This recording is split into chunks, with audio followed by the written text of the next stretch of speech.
সারা দেশে যে সাপোজ একটা হচ্ছে স্থানীয় গ্রামীণ অবকাঠামো বা গ্রামীণ সড়ক উন্নয়নের যেটা সেটাতে বাজেট বরাদ্দের ক্ষেত্রে একটা গোপালগঞ্জের একটা উপজেলায় বেশি, রংপুরের একটা উপজেলায় একেবারেই নমিনাল। সেগুলোকে আমরা ঢেলে সাজানোর চেষ্টা করছি। আমরা দেখা যায় যে একটা উপজেলায় গেলে সেখানে কত কিলোমিটার কানেকশন আছে, এগুলো তো ইন্ডেক্স যে আসলে কত হওয়া প্রয়োজন, কতটুকু ন্যাশনাল স্ট্যান্ডার্ড। তো সেই জায়গাগুলো আমরা লক্ষ্য করেছি যে সেটা বাস্তবে ছিল, আপনারা রিপোর্ট করেছেন, সেটাকে আমরা আপনারা জানেন যে এই প্রজেক্টগুলো দীর্ঘদিন আগে নেওয়া, প্রতি 10 বছর আগে দেখা যায় ডিপিপি সংশোধন করে আবার ইয়ে করতে এটা একটা প্রশাসনিক একটু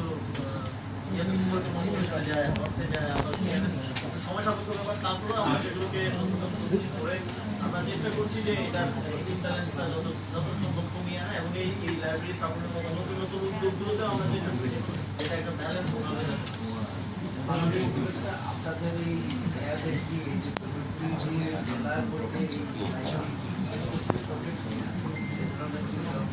আমরা কাজ শুরু করে জাস্ট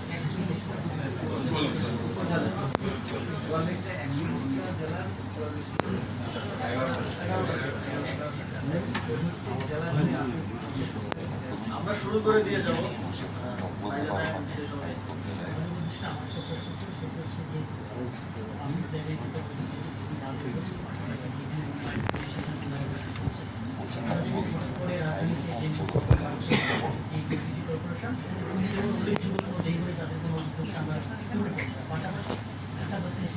বলা যেতে চায় 15 থেকে 20 দিন নাগরিক সেবা থেকে পাশাপাশি আমরা জানি এই সময়টাতে সিটি কর্পোরেশন সবচেয়ে বেশি কাজ যে নাগরিক সেবা দেওয়া, যে ডেঙ্গু নিয়ন্ত্রণে কাজ করা, সেই কাজ করছে। এই সমাধান করে ডেঙ্গুর বিষয়টা নিয়ে আমরা এবং এটা নিয়ে আমাদের সরকার বিভাগের সচিব উনি একাধিক মিটিং করেছেন এবং সিটি কর্পোরেশনগুলো কনসার্ন আছে এবং তাদের কার্যক্রম সার্ভিস আপনারা দেখতে পাচ্ছেন।